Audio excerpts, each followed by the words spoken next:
For 3 years, my relationship with Alex was a carefully kept secret. Then, without any warning, he announced his engagement, and the bride-to-be was not me. A friend who knew our history tried to speak up for me, but Alex just laughed, a cold and dismissive sound. "If you feel so bad for her," he said, "why don't you offer to marry the charity case?" Not long after, my world tilted further off its axis. My grandfather's health took a serious turn for the worse, and the family company, already struggling, teetered on the brink of collapse. Left with no other choice, I called a press conference, announced I was pregnant, and took control of the business. A reporter shouted a question from the crowd. "Miss Ashton, is the child Mr. Grant's?" I managed a calm, practiced smile for the cameras. "The child has absolutely no connection to Mr. Grant." I heard later that Alex had been watching the broadcast. Seeing my subtly rounded stomach on the screen, he reportedly flew into a rage and destroyed everything in his office. Much later, someone snapped a photo that went viral.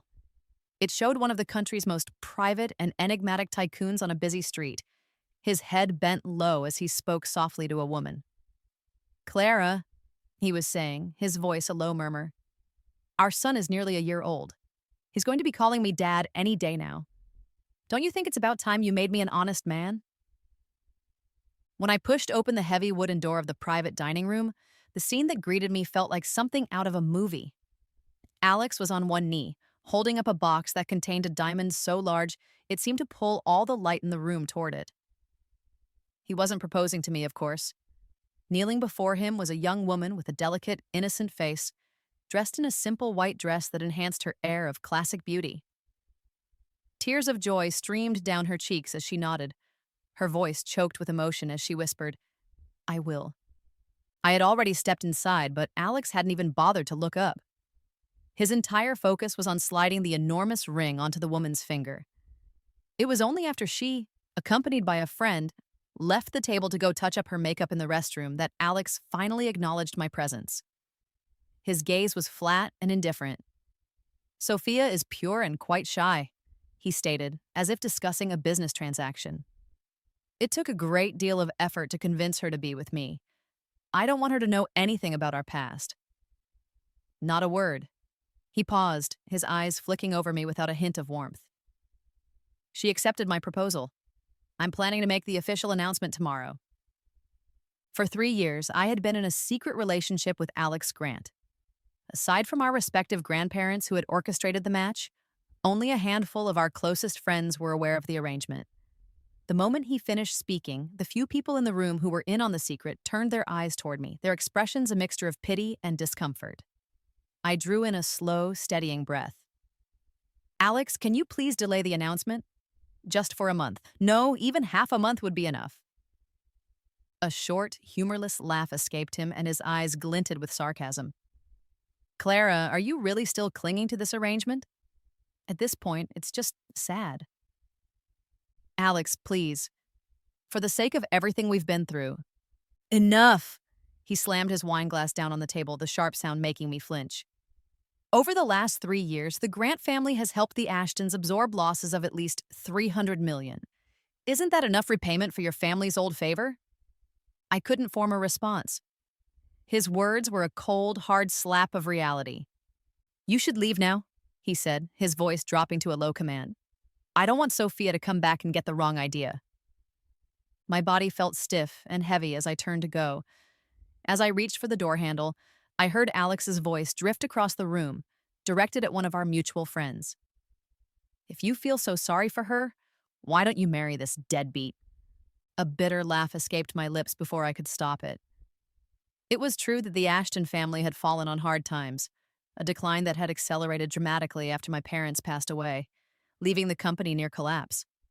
But Alex seemed to have conveniently forgotten that years ago, it was the Ashton family that had saved his life, and his grandfather's. He only ever remembered the obligation, the fact that our families had pushed us together. He resented being forced to accept my family's help. And even more, he resented being forced to accept me. News of Alex's engagement spread through our social circles like wildfire. My grandfather, whose health was already fragile after the loss of my parents, was so devastated by the news that he suffered a major health crisis and ended up in the intensive care unit. While I spent every waking moment at his bedside, my uncle and his sons saw their opportunity. They stormed the company offices, attempting a hostile takeover. Before, with the Grant family's backing, they wouldn't have dared to make such a bold move. But now, with me effectively an orphan with no powerful connections, they felt they had nothing to lose. During one of his brief moments of lucidity, my grandfather gripped my hand, his voice a weak whisper. Clara, the company was your parents' entire life's work. Even if you have to let it burn to the ground, you cannot let it fall into the hands of those vultures. Tears welled in my eyes, and I couldn't stop them from falling. I nodded, my throat too tight to speak. Don't worry, Grandpa, I finally managed to say, my voice thick with emotion. I already have a plan. My uncle's faction was arguing that as a woman, I couldn't inherit the family business. They were using this archaic excuse as a flimsy justification to seize control of all the assets belonging to our branch of the family. I was determined not to let them succeed. In the second week following Alex's engagement announcement, I made the most outlandish and most critical decision of my life. To secure my position and protect my parents' legacy, I needed a child, an heir to the Ashton family name and fortune. Since I didn't meet the strict criteria for artificial insemination, I was left with one option: natural conception. As for the father, Mr. Harrison, the loyal housekeeper who had served my grandfather for decades, presented me with a curated file. Miss Ashton, please have a look. The profile was concise. The man was from Westport and used his mother's surname, suggesting he might have come from a single-parent home. His academic record was stellar, a clear indicator of high intelligence and good genes. A comprehensive medical report was attached, confirming he was in perfect health with no history of genetic diseases. Most importantly, there was the photograph.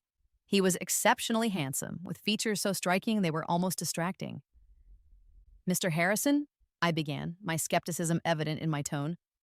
Are you certain that a man this impressive would need to resort to this kind of arrangement? Mr. Harrison offered a kind, reassuring smile.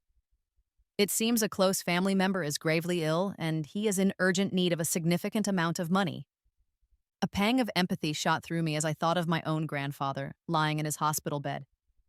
Add another $50,000 to his fee, I said quietly. Yes, miss. On the 12th day after Alex announced his engagement, which also happened to be the most fertile day of my cycle, I met the man named Ethan Cole. He was dressed in a plain black shirt and black trousers, simple, unbranded clothing that probably came from a discount store. And yet, the inexpensive outfit looked anything but cheap on his frame. As stipulated in our contract, his eyes were concealed behind a black silk ribbon. When I entered the room, he rose to his feet instinctively, his head turning toward the sound of the door. It was only then that I fully appreciated his height. He had to be at least 6'5". His physique was just as the file had described: broad shoulders, a lean waist, and long, powerful legs. Miss Ashton?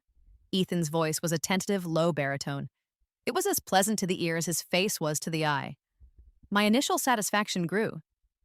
Yes, I replied, walking toward him. I reached out and patted his arm, my voice steadier than I felt. There's no need to be nervous. His bicep was firm beneath my hand. Did you wash up? Yes. My own back was damp with nervous sweat, but I forced my voice to remain composed, affecting an air of experience I did not possess. Good, then let's begin. Ethan couldn't see my face, but I could see his. After I spoke, the corner of his mouth curved into a faint, unreadable smile. He gave a slight nod. As you wish, miss. With deliberate, graceful movements, his long fingers began to undo the buttons of his shirt, one by one. He pulled the hem from his trousers, revealing a slim waist and the defined V-shape of his abdominal muscles. A wave of heat washed over my face, and I felt a blush creep up my neck. When his hand moved to the buckle of his belt, a jolt of panic shot through me, and I quickly turned my back to him. I heard the soft rustle of fabric behind me, and then silence. Miss? His voice came again, deeper now, with a husky edge. I'm ready. Ah, right, I stammered, trying to sound casual. Then please lie down on the bed. I forced myself to turn back around, determined to appear relaxed and in control. The sight that met me made my eyes widen. The black ribbon was tied neatly around his head, the long ends hanging down past his short, dark hair. With his eyes covered, his straight, prominent nose and strong jawline seemed even more pronounced. In all my 24 years, I had never seen a man's body so directly, so intimately. Miss Ashton? He must have sensed my hesitation because he called my name again, his voice soft. He took a hesitant step forward, his hand outstretched, as if searching for me in the dark. His fingertips brushed against my shoulder. He paused for a fraction of a second before his hand closed gently around it. In the next moment, with a strength that surprised me, he lifted me off my feet. My body sank into the plush mattress of the bed.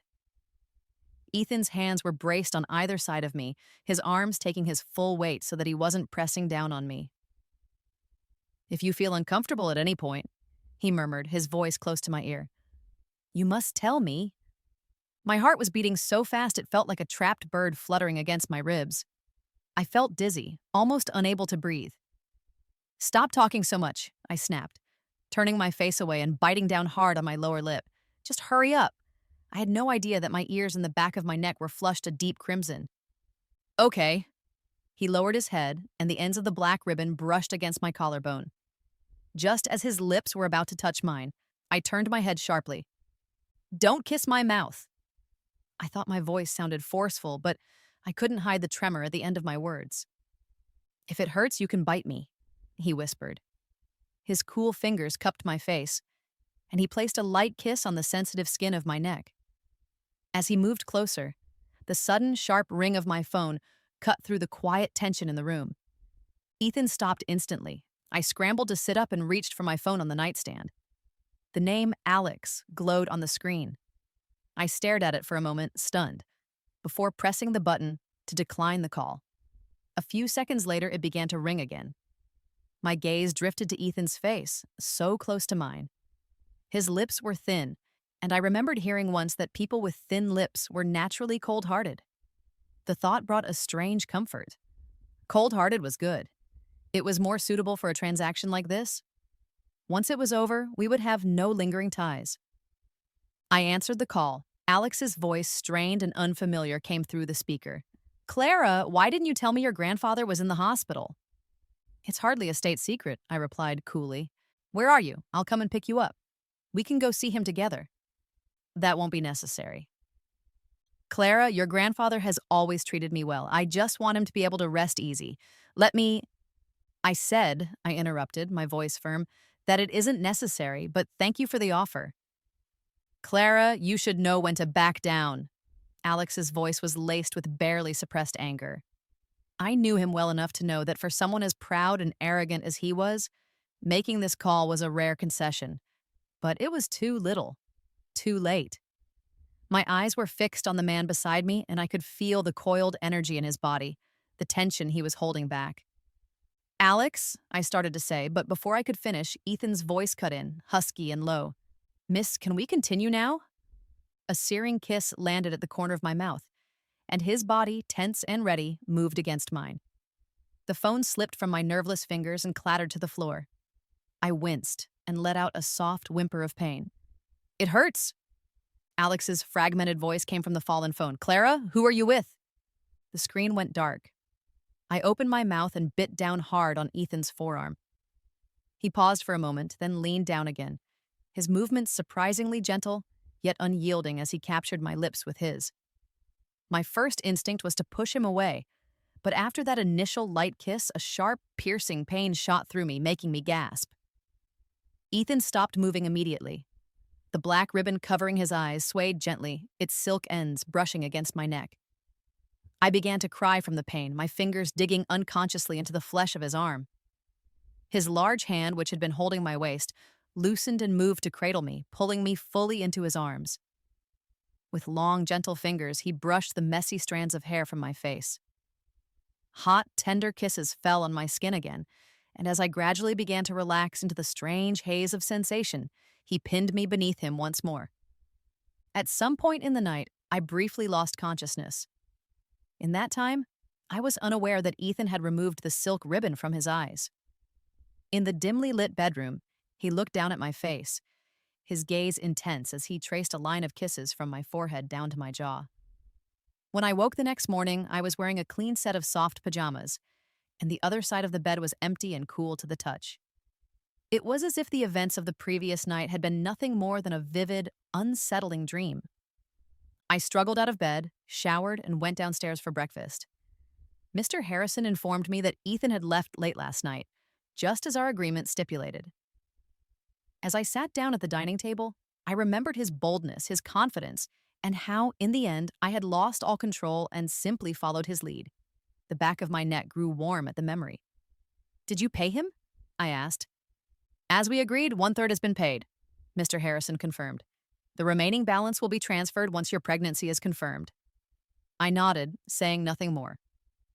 Meanwhile, at the Intercontinental Hotel, Ethan had changed out of his plain clothes. After a swim in the private rooftop pool, he found his family's old butler waiting for him in the living room of his suite. "Eleanor heard you were in the capital," the butler said.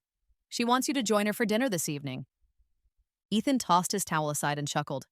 "She has an ulterior motive, I'm sure." "You'll be 28 after the new year," the butler replied. "It's understandable that she's anxious."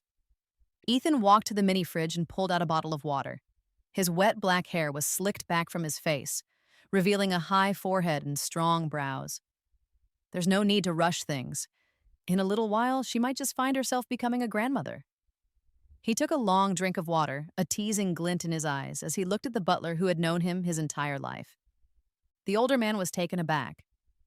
"My dear young master, you can't be so reckless. Our two families have only you as an heir. The future young master or young miss will be more precious than anything. We can't afford for things to be handled so lightly. The future Mrs. Donovan must be courted and married with the proper ceremony." "Of course, I know that," Ethan said, sinking onto the sofa. His eyes fell to the faint, crescent-shaped bite mark on his left forearm. Thinking of the previous night, his expression softened. "But sometimes things don't go exactly as planned." 3 days later, my period, which had been only a day late, arrived as usual. I came out of the bathroom and sank onto the sofa, a wave of dejection washing over me. During this time, the situation outside had only worsened. The company was in turmoil, and my grandfather had slipped into a deep coma. The doctors told me he had a month left at most. I called Mr. Harrison into my study. "Get in touch with Ethan Cole," I said. "We'll try again next month." "Yes, miss." I stood and walked a few steps toward the window before turning back to him. "And make sure you review the rules with him again."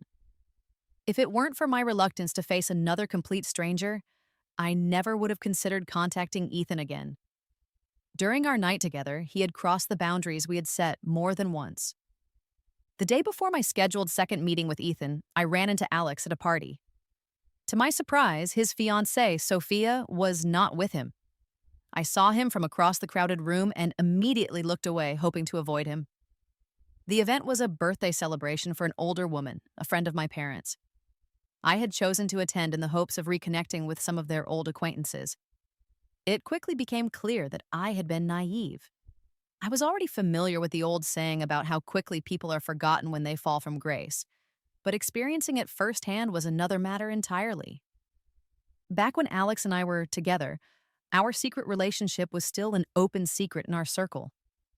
For 3 years, I had maintained a certain social standing thanks to my association with the powerful Grant family. But now, with Alex's public engagement and my family's decline, I was an orphan with no one to rely on. Who would give me the time of day? I awkwardly held up my glass to make a toast to the birthday woman, and after a long, uncomfortable pause, she finally deigned to clink her glass against mine before turning away. It was clear she had no interest in making small talk. I wouldn't stick around to be further humiliated. After the toast, I retreated to a quiet corner, the cold reception souring my mood. I found myself drinking more than I intended. I didn't notice Alex approach until he was standing right in front of me. "Clara," he said, his tone still carrying that familiar air of superiority. I was no longer the timid girl who had so carefully navigated our relationship. "Mr. Grant," I greeted him coolly, standing up to leave. Alex moved to block my path. "Clara, I went to visit your grandfather a few days ago. He's not doing well." Yes, the doctors have spoken with me, I said, my voice flat. His tone seemed to soften slightly. Clara, I've heard about the trouble your family's company is in. What is it you want to say, Mr. Grant? I looked at him, my expression calm but distant. When I was younger, I had been foolish. I had believed that because we had grown up together and because my family had helped his, he would naturally care for me. I had overlooked a fundamental truth. If a man doesn't love you, no amount of kindness or obligation can bind him to you. My family's favor had become a burden, something that made us look desperate and petty. In truth, Alex didn't owe me anything. You can't force feelings that aren't there. He took a step closer and gently took my hand. Clara, if you weren't so stubborn, I would be willing to help you. Help me? Yes. After all, your family did save our lives, he said with a small chuckle. I've been waiting for you to come to your senses these past few days. Clara, we've known each other for so many years. I wouldn't abandon you completely. Just tell me what you want. I won't marry you, but we can go back to how things were before. I stared at him, genuinely surprised. After all, he had proposed to Sophia with such heartfelt sincerity that night, a performance that had touched everyone in the room. So it had all been an act. You have a fiancé, I stated flatly. So what? In our circle, who doesn't have their own arrangements on the side? He looked at me with a smug expression. Clara, given your family's current situation, you know what the smart choice is. Being with me again can only benefit you. Alex, I interrupted, my voice laced with disgust. Before tonight, I didn't hate you. In fact, I've spent a lot of time thinking about how my family was wrong to pressure you with old favors. But now, I see things differently. Clara, you are nothing but a common scumbag. If my parents knew that the person they saved was an ungrateful, self-serving jerk, they would regret their actions for the rest of their lives. Saying things like that won't help you, Clara. Think about your parents' company, all their hard work. If it's ruined because of your pride, what would they think? If my parents knew I had to become your mistress to save their company, I retorted, they would never forgive me. Clara, you'd better think this through. You know I won't offer you a third chance. I picked up my wineglass and threw its contents in his face. Get lost! Alex's face darkened with fury. I braced myself, half expecting him to strike me. A man of his standing was not accustomed to such blatant disrespect. Clara! He snarled. I'll wait for the day you come crawling back to me, begging, you'll regret this. With that, he turned on his heel and strode away. A low buzz of gossip erupted around me. I stood frozen for a moment, ignoring the whispers before turning and walking out of the party. As soon as I got into my car, my phone rang. It was Mr. Harrison. Miss, I've picked him up. Understood, I said. I'm on my way back now. I hung up and stared out at the darkening sky. If tonight didn't work, I was running out of time. The car pulled up in front of this villa. The light in my bedroom was already on. I got out and, waving off the driver, made my way unsteadily up the stairs. Just as before, Ethan was sitting quietly on the sofa in my room, his eyes covered by the black silk ribbon.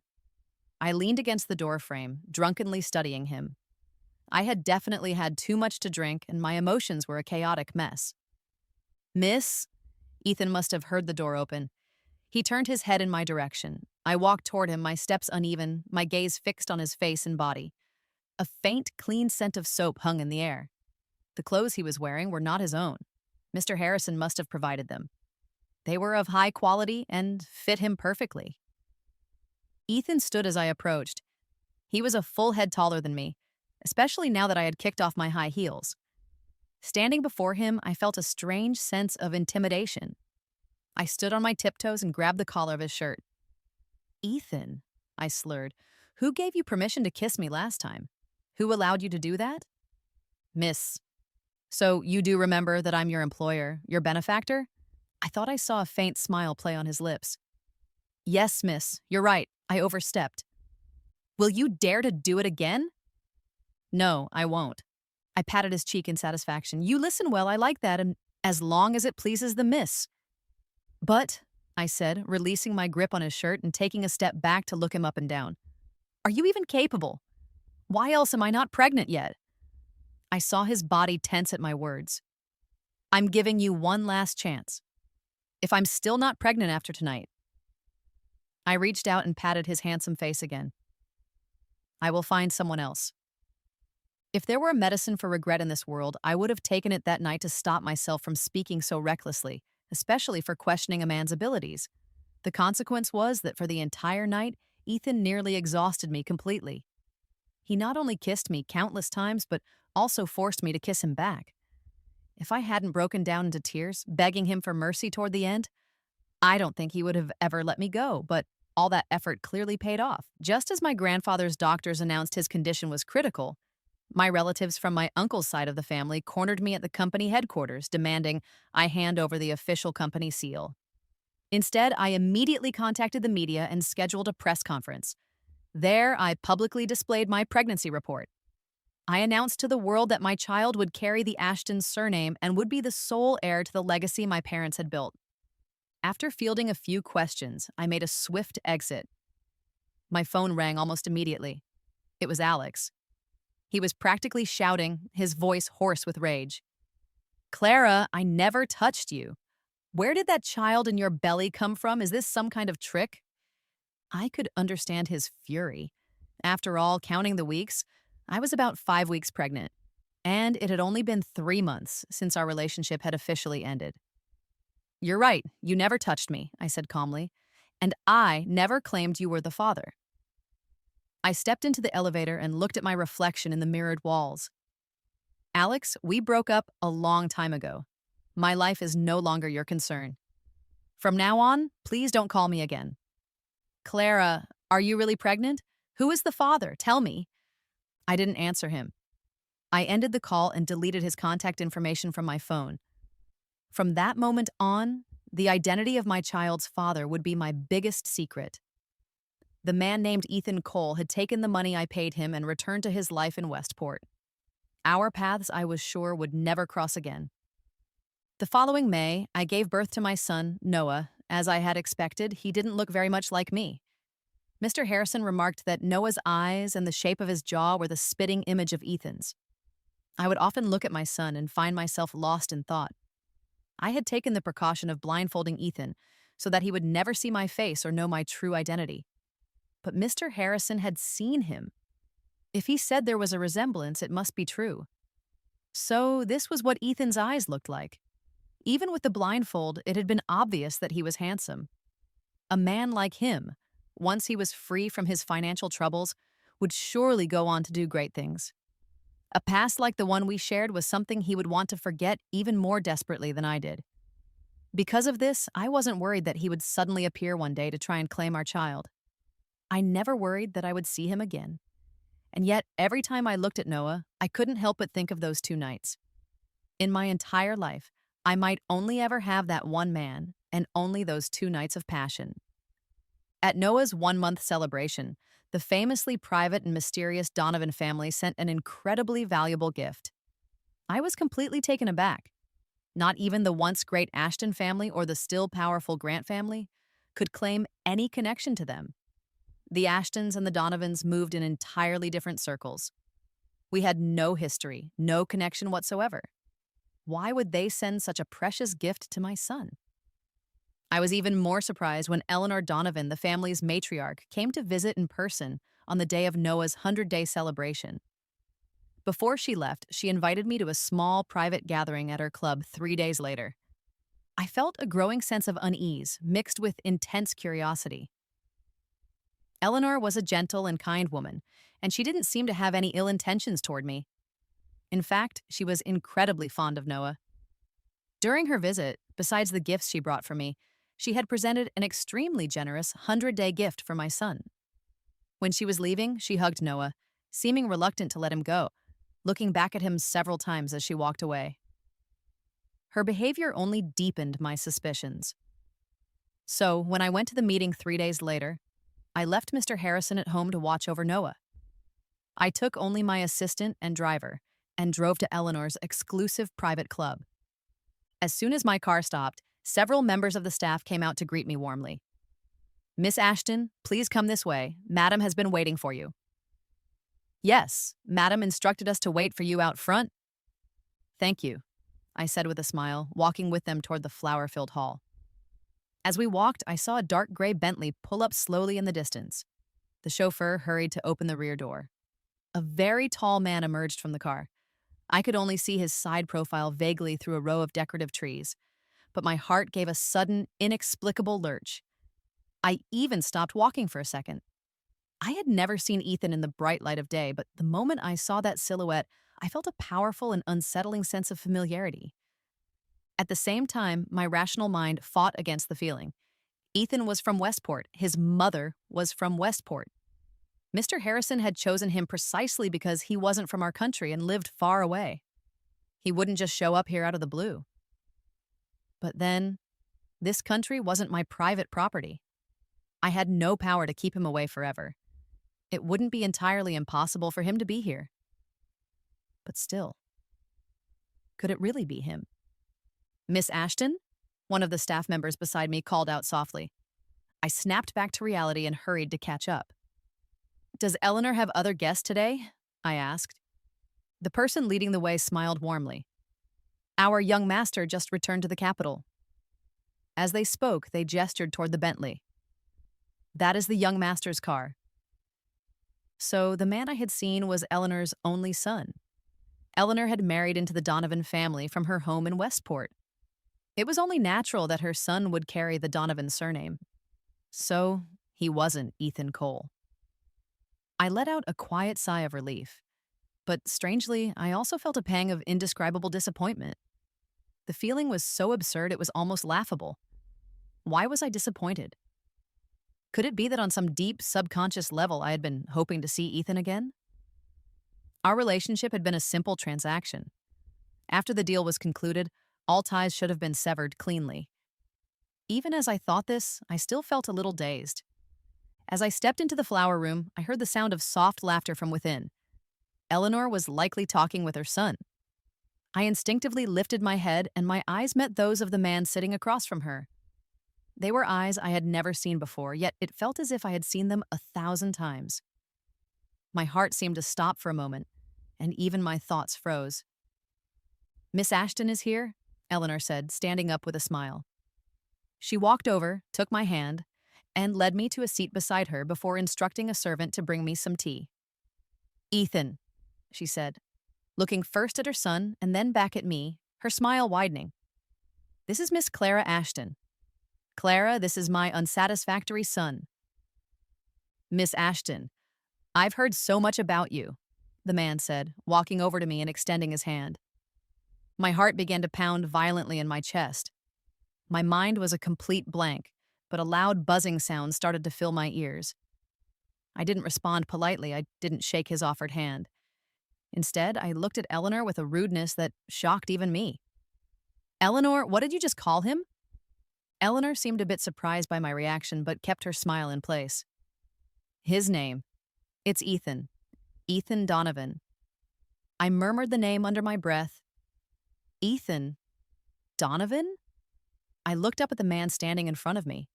He had the same towering height as the man I knew. If I were to cover his eyes, leaving only his nose and lips visible. My body swayed, and I felt suddenly faint. Miss Ashton, Ethan said, his voice filled with concern as he quickly reached out to steady me. I pushed him away. I raised a trembling hand and gently covered his eyes. It was identical, exactly the same. I remembered our first night together, how I had thought his lips were a little thin, and how I'd mused that men with lips like that were heartless. But for my purposes, heartless was good. Heartless was perfect for a transaction. But if Ethan Donovan was Ethan Cole, then why had he deceived me? He was clearly the privileged young master of a powerful family, born with a silver spoon in his mouth. Yet he had pretended to be a poor student in desperate need of money. He had engaged in such an absurd transaction with me. Fine, perhaps it was for sport, for a thrill. But after the deal was done, it should have been over. Why was he suddenly here, appearing in front of me now? Why was he suddenly inserting himself back into my life and my child's life? In that moment, everything became clear. I understood why the Donovan family had sent that extravagant gift for Noah's 1-month celebration. I understood why Eleanor had visited personally when Noah was 100 days old and why she had doted on him so much. It was because they all knew. They knew that Noah was Ethan's child, and they were here to take my son away from me. As my hand fell away from Ethan's eyes, tears suddenly welled up and streamed down my face. Ethan was obviously flustered. "Clara," he said, instinctively reaching out to wipe away my tears. I slapped his hand away. "I'm sorry," I said, my voice choked. "I'm not feeling well. I need to go home." "Clara, you don't look well at all," Eleanor said, her face etched with concern. "Let Ethan drive you." I wiped at my own tears, my gaze fixed on the man in front of me. A broken, hysterical laugh escaped my lips. "Ethan? Should I call you Ethan Donovan or Ethan Cole?" "Clara." I didn't wait for his explanation. I grabbed my bag and turned to leave. Eleanor and Ethan followed me out, calling my name, but I didn't stop. Everything had happened too quickly. It was impossible to process. I felt like a fool, a clown who had been kept in the dark the entire time. "Clara, can you just let me say something?" Ethan caught up to me and grabbed my wrist. I shook his hand off without thinking. If I recall correctly, our contract stated very clearly that after our business was concluded, there were to be no further ties between us. You took the money, so you should abide by the agreement. Mr. Donovan, it doesn't matter to me whether you're Ethan Donovan or Ethan Cole. Our relationship ended completely last year. I took a deep breath, forcing myself to calm down. I have one more thing to say. The child is mine. He has nothing to do with you, and no one should even think about trying to take him from me. Clara, I never had any intention of taking the child from you. Fine, I shot back. Then I'm just being paranoid. Let's just pretend I never said anything. Now, I want to go home. Is that okay? Perhaps my expression was so distraught that he didn't try to stop me again. Eleanor called me several times in the following days, but I didn't answer. Ethan also came to my house, but I refused to see him. Noah grew bigger every day, and just as Mr. Harrison had said, his features became more and more like Ethan's.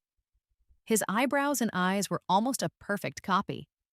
I learned a few things about Ethan from Mr. Harrison as well. He was an only child, the sole heir to both his grandfather's family and his father's. He lived with two identities. In Westport, he was Ethan Cole, the young master of the Cole family. In the capital, he was Ethan Donovan, the young master of the Donovans. So technically, it hadn't been a deception. Ethan was his real name. Still, I felt a deep sense of embarrassment whenever I thought about our brief time together, the only child of two immensely wealthy families. And I had felt sorry for him, even offering him an extra $50,000. Was he laughing at my foolishness when he took the money? I just couldn't understand it. A man like him could have any woman he wanted, any thrill he desired. Why did he choose to play this game with me? He said he didn't want to take my child, but I couldn't be naive enough to believe him. His family line was so thin.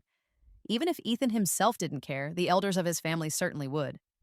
If they decided to fight me for custody, I didn't dare to imagine the outcome. The result was obvious. It would be like an ant trying to fight an elephant. Even though I refused to meet with any of the Donovans, Ethan continued to quietly insert himself into my life. The family truly didn't show any signs of wanting to fight me for Noah. On the contrary, they showered both of us with gifts on an almost daily basis. Even when I refused the deliveries and kept them away from my door, they persisted. Sometimes, even Mr. Harrison would try to reason with me. For a family like the Donovans to be this humble, he said, is quite rare. As he said this, Ethan was waiting downstairs. It was an unusually hot and humid day. The midday sun was scorching. Ethan's dark hair was damp with sweat, his suit jacket was draped over his arm, and the back of his shirt was soaked through. "Miss," Mr. Harrison said, his voice soft, "I truly don't believe the Donovans have any malicious intentions. And this Mr. Donovan, he doesn't seem like a bad person." He glanced down at the man waiting in the driveway, a hint of pity in his eyes. "Miss, you've seen him yourself. He's been here every day for over a month. Honestly, a man like Mr. Donovan, if he truly wanted to do something drastic, why would he go to such lengths?" I couldn't help but look downstairs as well. Ethan had been standing out there for nearly 2 hours. The heat was still oppressive. If something happened to him, I thought of Noah and of his eyes that looked so much like Ethan's. In the end, my resolve softened. "Let him in," I said quietly, "and prepare some ice water in the kitchen." My gaze fell on Ethan's handsome, aristocratic face. After a long moment, I finally looked away. "I'll go down in a little while. It's time we had a proper talk." Mr. Harrison went downstairs, a look of relief on his face. I remained upstairs for a while, composing myself, before changing into a simple dress and heading down. Ethan was sitting in the living room, sipping tea. When he saw me descending the stairs, he put down his teacup and stood up. "Clara, I had the servants leave us alone and got straight to the point. Mr. Donovan, let's have a frank conversation today. What exactly do you and your mother intend to achieve by doing all of this?" Ethan looked at me and remained silent for a long time. I could hear the steady ticking of the grandfather clock in the hall. Outside, the birds in the cage under the eaves chirped lazily. In the distance, I thought I heard Noah cry out, but then it stopped. The air conditioning was on, but I felt restless and agitated. Just as I was about to lose my patience and ask him to leave, Ethan finally spoke. "Clara," he said, his voice low and serious, "I want to marry you, with a full, proper ceremony." I was stunned. The teacup in my hand nearly slipped from my grasp. Then he spoke again. "Clara, this isn't a sudden whim, nor is it a decision I've made after weighing the pros and cons." "Then what is it?" I asked, my voice barely a whisper. A soft smile touched his lips. "Clara, do you remember? 20 years ago, you and your grandfather rescued some people from a shipwreck at sea?" "Of course I remember," I said. I was very young, but my grandfather told the story so often that I could never forget it. Alex and his grandfather were on that boat. They were the ones our family's yacht rescued. "I was one of the people you rescued," he said quietly. "But my grandfather never mentioned you." "It was my cousin who took me out in the boat that day. He was afraid our family would find out and blame him, so he kept my identity a secret. I was only 8 years old. I was terrified. Adrift at sea, convinced I was going to die. In the end, all I could remember was the name of the yacht, the Ashton, and a very young, very kind little girl who gave me a cup of hot water." His voice softened. "Clara, for all these years, I have never changed my mind. I wanted to find that girl and marry her." Even after Ethan left, my mind was still reeling. I called Mr. Harrison into my study. "Mr. Harrison, tell me the truth. How did you find Ethan Cole back then?" Mr. Harrison looked a little sheepish. "Miss, the truth is, he came to me first. I had already selected 2 other candidates for you and was about to send you their information. But Mr. Donovan's credentials, his background, they were just too perfect. On my own initiative, I added his file to the list. I never expected that you would choose him." A feeling that was half amusement and half exasperation washed over me. He was certainly confident. Hadn't it occurred to him that I might have chosen someone else? It was only then that I fully remembered seeing his photograph. Mr. Harrison had sent me his file, and his headshot had been the first thing I saw. I had been immediately drawn to his face.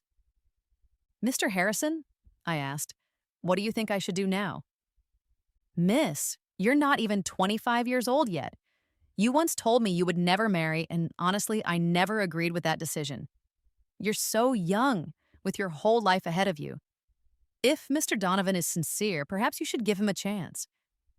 Besides," he added gently, "the Donovan family is not trying to take Noah away from you. They seem quite genuine to me." With a soft sigh, he continued, "I know that Alex hurt you very badly, but there are still good men in this world, aren't there?" "But he lied to me," I protested. "Why couldn't he just approach me directly? Say he wanted to repay my family's kindness? There were so many other ways to do it. Why did he have to choose this?" Mr. Harrison couldn't help but laugh softly. "Because you were moving too quickly, miss. If he hadn't intervened when he did, you might have already chosen someone else and gone through with your plan. It was a desperate move. He was afraid he would miss his chance and regret it for the rest of his life." I grabbed a pillow from the sofa and pressed it against my face, my voice muffled. I'm still mad at him. I don't like him. Why should I give him a chance? Even if I want to date someone, it doesn't have to be him. There are plenty of handsome, successful men in this city. Mr. Harrison chuckled. All right, all right. You can date whomever you please. But despite his words, Mr. Harrison still ended up siding with Ethan. Anytime I made the slightest move toward dating, Ethan would know about it almost immediately. I could just be sitting down for afternoon tea with a potential suitor, and Ethan's gray Bentley would be parked inconspicuously across the street. Even though neither of us was married, the sight of his car made me feel like I was a thief caught in the act. He never bothered me or got out of the car, but his silent presence was enough to unnerve me, and I would always end up finding an excuse to cut the date short. As the sky began to darken one evening, I picked up my bag and walked out of the tea house. Ethan got out of his car as well. The streetlights were flickering on one by one, casting a soft, golden glow around him. I pretended not to see him and started walking straight ahead. Without looking back, I knew he was following me. The crosswalk light turned green, and just as I was about to step into the street, Ethan's hand gently closed around my wrist.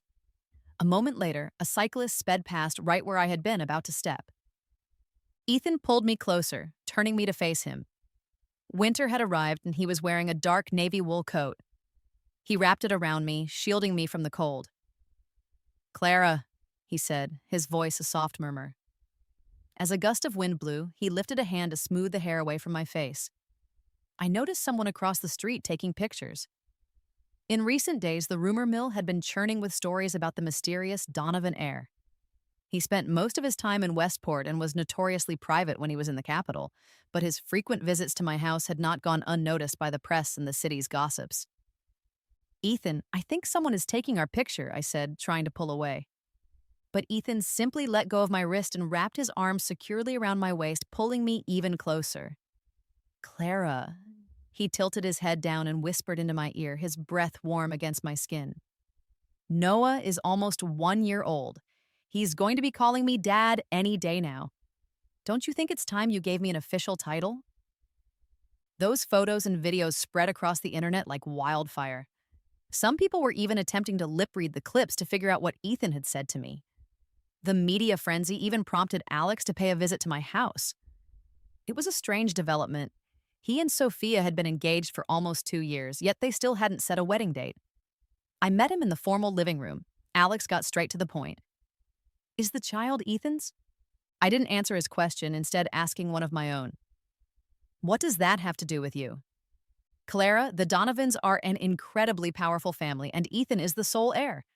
What do you think his real motive is? He just wants to take the child. Whether he does or not, why do you care?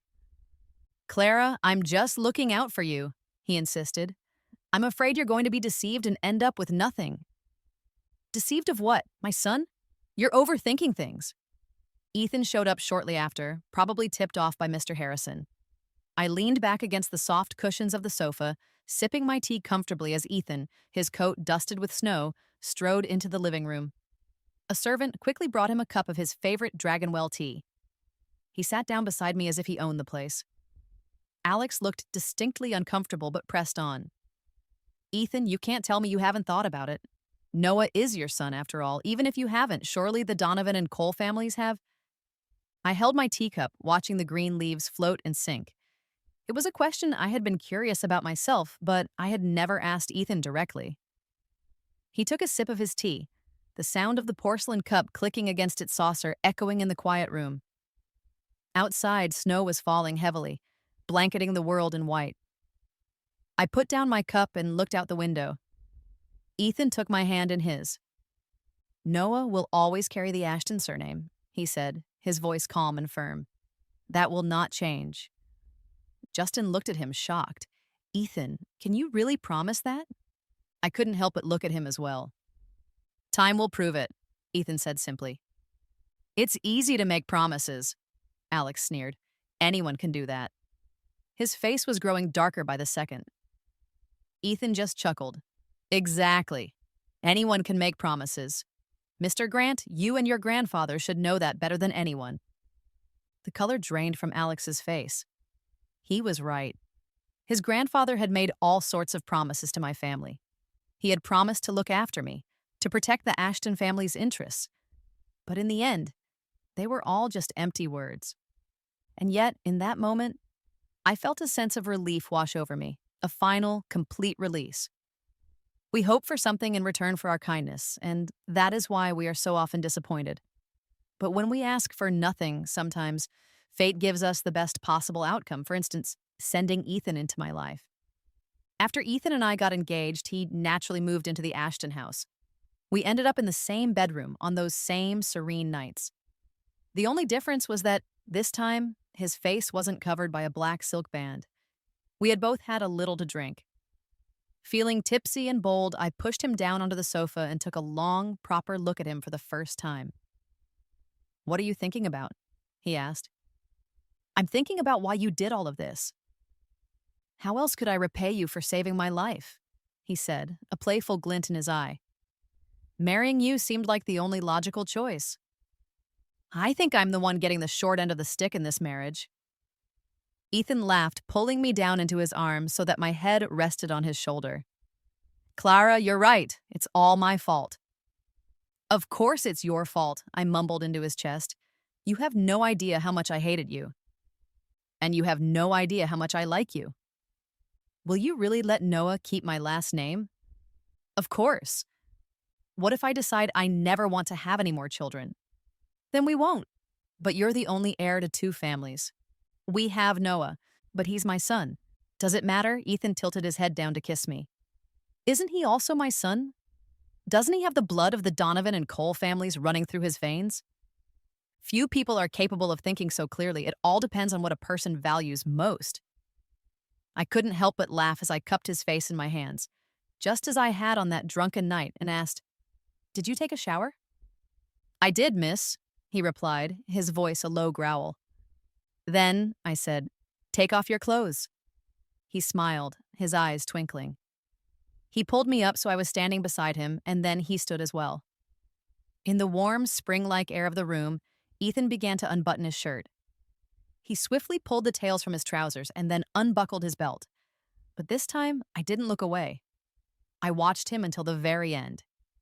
He cleared his throat, his gaze hot as it roamed over my face. "Clara, a girl should be a little more reserved." I laughed and threw myself into his arms. "Are you getting shy?" Ethan caught me easily, holding me tight as he whispered in my ear, "This time, can I kiss you?" I didn't answer him with words. Instead, I stood on my tiptoes and kissed him myself.